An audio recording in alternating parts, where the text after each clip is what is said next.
Imena official muri gahunda y'amakuru agezweho tugiye guhera mu karere ka Rusizi. Ni inkuru ifite umutwe ugira uti abasore batatu bafashwe bambura abacuruzi bigize abakozi ba Rwanda Revenue Authority. Mandela Jackson w'imyaka 23, Mudaheranwa Olivier w'imyaka 28 na Iradukunda Plasite w'imyaka 25 baturuka mu mirenge itandukanye y'akarere ka Rusizi batawe muri yombi bakurikiranyweho kwiyitira abakozi b'ikigo cy'imisoro n'amahoro Rwanda Revenue Authority, bakambura abacuruzi babatera ubwoba ngo barabasaka amagendo. Bose uko ari batatu bafungiye kuri sitasiyo ya RIB ya Kamembe nyuma yo gufatirwa mu isantere y'ubucuruzi ya Kabeza iherereye mu mudugudu wa Kabeza, akagari ka Cyendagujuru, umurenge wa Giheke, akarere ka Rusizi. Umwe mu baturage bari muri ako gasantere k'ubucuruzi yabwiye Imvaho Nshya ati twabonye abasore batatu baje, umwe ahetse igikapu binjira muri butiki, babwira umusore wari uyirimo asigariyeho nyina ko ari abakozi ba Rwanda Revenue Authority baje gusaka magendu, kandi ko muri iyo butiki harimo amashashi bamusaba ko ayabaha cyangwa akabaha amafaranga. Uwo musore yabwiye ko ntayo bacuruza, akibivuga abona baramusatira binjira mu nzu.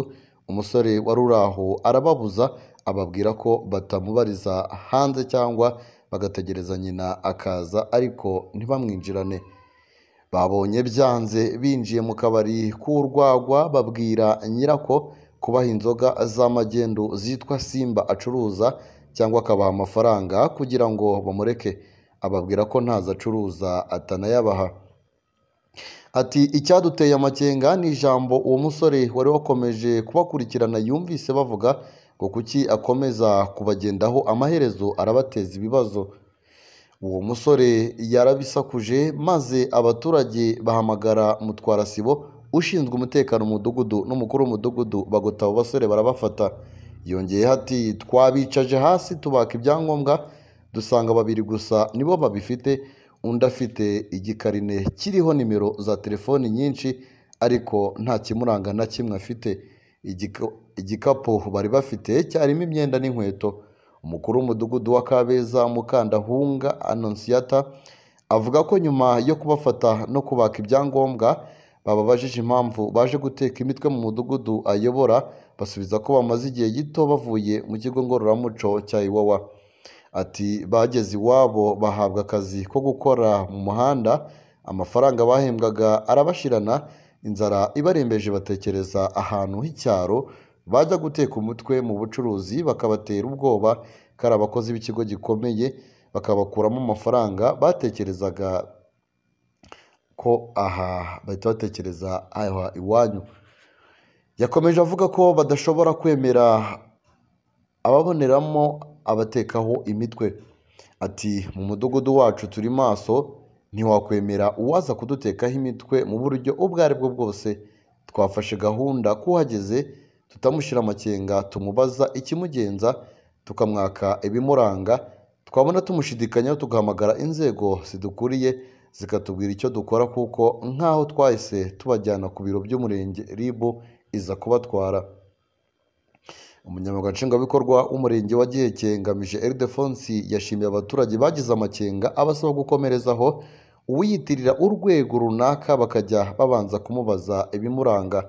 Ati turashimira cyane abaturage amakenga bagize, tukabasaba gukomeza kuba maso, bakagira amakenga kuba babonye batazi, bakanahera ubuyobozi amakuru ku gihe, kuko umukozi ukorera urwego runaka aba afite ibimuranga. Bajye banibuka kubabaza icyemeza ko ari abakozi b'urwego runaka. Yarasabye abasore bava mu kigo ngororamuco cya Iwawa kwerekana ko bahindutse, aho kuza batagaragaza impinduka mu mico no mu myifatire, kandi baba barigishijwe uburere mboneragihugu, bakigishwa imyuga ibafasha kwiteza imbere, ndetse bakanahabwa amahirwe yo kugira ibyo baheraho. Reka dukomeze n'amakuru yacu, tuyakomereze mu karere ka Gatsibo. Umuturage yatubajije niba kwica abakekwaho ubujura byemewe. Ni mu karere ka Gatsibo mu ntara y'Iburasirazuba haravugwa ibikorwa byo kwibasira abakekwaho ubujura, ndetse ko hari abakubiswe umwe bimuviramo urupfu. Igitabo giteganya ibyaha n'ibihano mu Rwanda ntawe kirimo igihano cy'urupfu ku byaha birimo ibyo byose, kuko icyo gihano cyakuwe mu mategeko y'u Rwanda. Umwe mu baturage bo mu karere ka Gatsibo wabonye ibyabaye ku bagabo babiri bakekwaho ubujura bateye urugo rw'umuturage bavuga ko ari umujura bakamukubita ndetse bikamuviramo gupfa. Yasabye Umuseke kumubariza ubuyobozi niba hari umugambi wo kwica abakekwaho ubujura kuko ngo ubuyobozi bwaho bwababwiye ko ntaho kurega bufite. Iyi nkuru yo kwihanira kw'abaturage yabereye mu karere ka Gatsibo, ni mu ntara y'Iburasirazuba, ni mu murenge wa Rwimbogo, akagari ka Rwikiniro, mu mudugudu wa Kabusunzu. Umuturage yabwiye Umuseke ko hakomeje kuba ubwicanyi bw'abantu bakekwaho ubujura. Yavuze ko hari abantu bafashwe bibye bemera kwishyura ibyo byibano ndetse ngo barafashwe barafungwa ariko nyuma baza gufungurwa. Nyuma bamaze gufungurwa ntabwo bahise bajya iwabo kuko bahise bajya mu kandi gace. Ku wa gatandatu tariki ya 19 Mata 2025 abaturage ngo baje kumenya ko abo bita abajura bari mu rugo, ngo umugore w'umwe ubahishe mu nzu, niko kujyayo gusaka bahasanga uwitwa Nshimiyimana Emmanuel baramukubita, nyuma ajyanwa kwa muganga agwayo.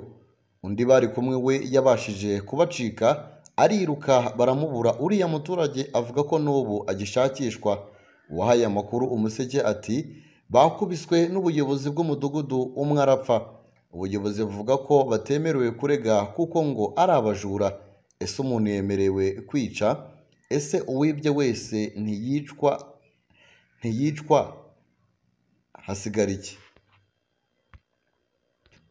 Yabwiye Umuseke ko hariya iwabo i Gatsibo hari undi muntu wafatiwe mu cyuho yiba, baramwica bamushyira abo mu muryango we. Vuguziga Janvier, umukuru w'umudugudu wa Kabusunzu, avuga ko hari ibisambo byabazengereje kandi ngo bijyana ku buyobozi byanyuma bikagaruka. Ati ejo bundi nibwo ibisambo babifashe byihishe muri parafo, igihe babimanura biza bifite ibyuma bya rutura barwanisha barimo amafuni. Ibyuma babifashe nibwo babikubise kimwe gihita gipfa. Uwapfuye ni uwitwa Nshimiyimana Emmanuel. Umukuru w'umudugudu avuga ko bamufatanye ibitoki kuko ngo ubwo yari afunzwe agafungurwa yahise ajya mu yindi mirenge, ariko ngo agarutse akomeza kwiba, ari nabwo abaturage bamenye ko ariyo bajya kumushakayo. Yagize ati yaragarutse yirara mu bitoki by'abaturage arabyiba. Abaturage baza kumenya ko aba mu rugo, umugore we amukingirana. Bajya gusaka basanga ibitoki byinshi, n'uburakari abaturage bahise bamwadukira baramukubita. Uyu muyobozi avuga ko igisambo ari umuntu ko gukubita bitemewe kubera ko uriya muntu nubwo aba yafatanywe ibintu ariko nta rukiko ruba rwabimuhamije, akavuga ko mu nama babwira abaturage ko gukubita bitemewe. Nyakwigendera Nshimiyimana ngo iwabo ntabwo hazwi, nta n'irangamuntu yagiraga, n'umugore we ngo avuga ko atazi iwabo yasize abana babiri. Vuguziga Janvier, umukuru w'umudugudu wa Kabusunzu, avuga ko uwari kumwe na Nshimiyimana Emmanuel nawe wari umujura wabazengereje, akaba yitwa Twagirumukiza. Musonera Emmanuel uyobora umurenge wa Rwimbogo avuga ko nta gahunda yo kwica abajura ihari kuko hari amategeko yubatse. Ati hano iyo umuntu yibye ndetse n'igihe hari umuturage umufatiye mu cyuho akaba yamukubita, icyo dukora turahatabara ku ikubitiro ndetse yaba yanamubabaje tukaba twanamuvuza. Ku by'urupfu rwa Nshimiyimana Emmanuel, umunyamabanga nshingwabikorwa w'umurenge wa Rwimbogo ntabwo azi imibare y'abafashwe bakekwaho kugira uruhare mu rupfu rwe. Yabwiye Umuseke ko bajya aho icyaha cyabereye gukusanya amakuru.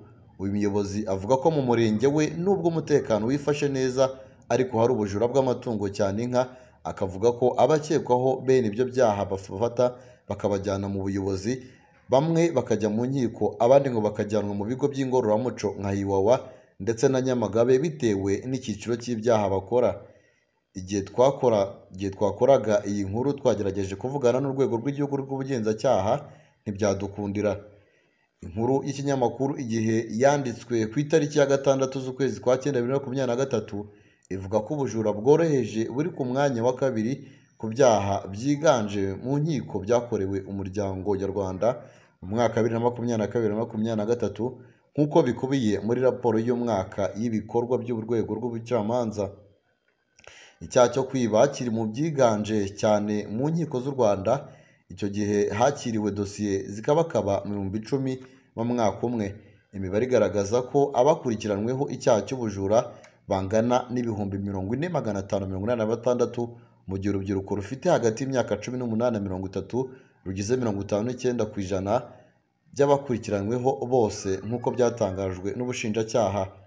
Abafite hagati y'imyaka 14 na 18 bangana na 4.3%, naho abari hagati y'imyaka 30 na 40 ni 24.1%, mu gihe abafite hejuru yayo bangana na 12.7%.